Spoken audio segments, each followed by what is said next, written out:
Shalom adik-adik, jumpa lagi dengan Kak Jimmy dalam pembahasan 6 kekhawatiran orang tua kepada anak-anak di masa pandemik ini.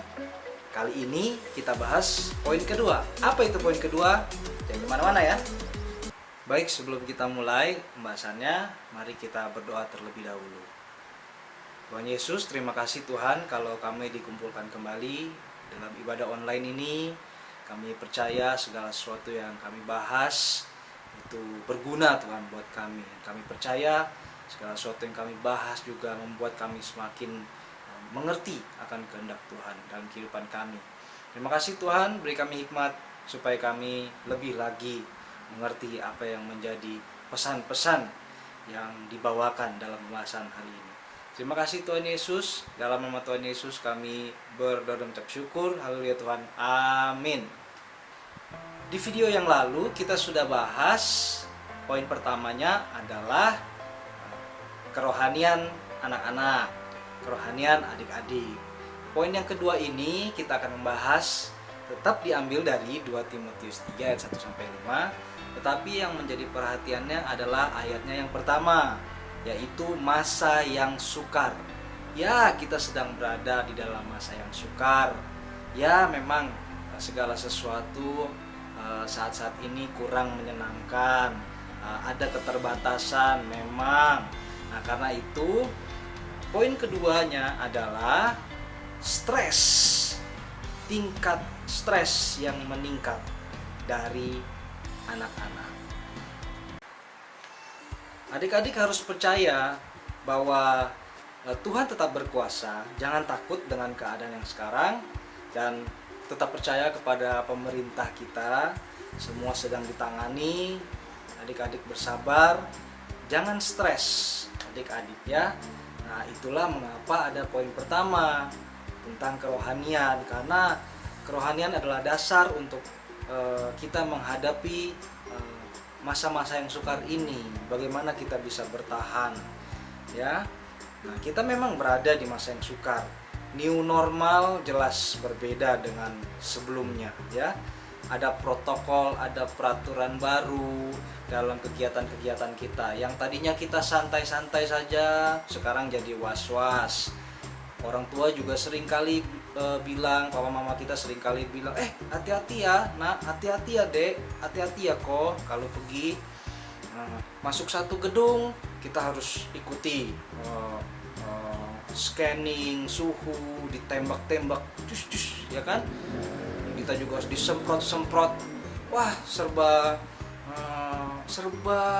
banyak ini, banyak prosedur, banyak protokol, banyak hal-hal yang menghalangi kita untuk bebas gitu. Tapi it's okay, itu semua baik, itu untuk keselamatan kita juga ya kan. Nah, kalau adik-adik dulu mau jalan tinggal jalan-jalan aja.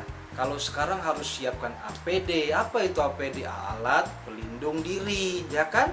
Ada masker, ada hand sanitizer, ada face shield. Adik-adik juga harus sering cuci tangan. Memang persiapannya lebih banyak, tapi jangan pernah remehkan APD ini dan protokol-protokol ini. Jangan karena sudah beberapa bulan berjalan adik-adik bilang capek, toh nggak ada apa-apa tuh, nggak terjadi apa-apa tuh, udahlah males. Akhirnya semua prosedur ini bikin adik-adik stres. Adik-adik pikir udahlah nggak usah. Nah, nggak boleh ya adik-adik, kita harus tetap pakai APD, alat pelindung diri, kita harus tetap pakai, protokol harus tetap dijalankan ya kan. Kita harus tetap tunduk pada pemerintah. Ingat, kita bukan hanya melindungi diri kita sendiri, tapi kita juga lindungi keluarga kita ya kan. Ayo jadi berkat buat keluarga kita. Ingatkan orang tua, ingatkan kakak, ingatkan adik kita. Kalau adik-adik punya kakak, punya adik, ingetin. Kalau mau jalan ingetin. Mah, ya kan? Kakak, adik, ingat, kamu udah bawa masker belum? Kalau belum, kita bawain. Udah punya bawa hand sanitizer belum? Kalau belum bawa, kita juga bawain ya kan. face shield kalau di tempat yang sangat ramai, itu perlu. Ingatkan orang tua kita, ingatkan kakak adik kita kalau mereka belum bawa. Terus juga jangan lupa sering-sering mencuci tangan setelah pegang barang atau pegang apa, harus cuci tangan ya. Jadi jangan lupa adik-adik. Jadi jangan sampai prosedur-prosedur ini membuat adik-adik stres lalu anggap ini tidak penting lagi. Jangan. Tapi kita harus tetap lakukan apa yang menjadi kewajiban kita, yaitu memakai APD. Ya, ingatkan orang tua dan kakak adik kita. Nah, percaya saja saat ini pemerintah sedang menanganinya dan vaksin sudah mulai diuji coba. Jadi adik-adik sabar untuk menunggu hasilnya. Lakukan bagian kita supaya Indonesia tetap terkendali. Ya, demikian poin yang kedua, yaitu stres. Ini bukan soal stres menghadapi hal-hal yang menakutkan ini. Ini soal stres memakai APD, mengikuti prosedur. Ini hal-hal yang bisa membuat adik-adik stres. Mungkin tingkat ketakutan adik-adik terhadap corona sudah tidak sama dengan di awal, tapi yang menjadikan stres ini bukan coronanya, tapi justru prosedur-prosedur yang harus kita lakukan.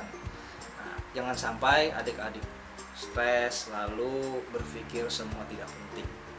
Ingat ya adik-adik, jadi berkat. Ya, ingatkan, jangan sampai asal jalan saja.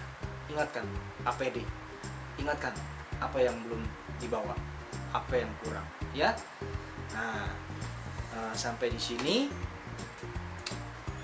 video poin kedua dari kekhawatiran orang tua terhadap anak-anak di masa pandemik ini. Baik, Kak Jimmy mau berdoa buat adik-adik dan orang tua di rumah. Bapa yang baik, Bapa yang ada dalam surga, terima kasih Tuhan buat pengajaran yang dibagikan hari ini. Bagaimana kami harus terus ikuti prosedur-prosedur yang ada, menggunakan alat pelindung diri. Kami mau terus lakukan bagian kami supaya semuanya bisa berjalan dengan baik, semua bisa cepat selesai, dan kami bisa melakukan aktivitas yang kembali seperti dulu Tuhan, walaupun mungkin tidak sama, tapi setidaknya kami bisa bersosial lagi, kami bisa berkumpul bersama lagi dengan segala protokol-protokol baru. Terima kasih Tuhan Yesus. Tuhan berkati kami semua yang sudah mendengarkan ibadah online ini. Berkati juga orang tua kami. Di dalam nama Tuhan Yesus kami berdoa dan ucap syukur. Haleluya Tuhan. Amin. Baik, terima kasih sudah menonton video ini.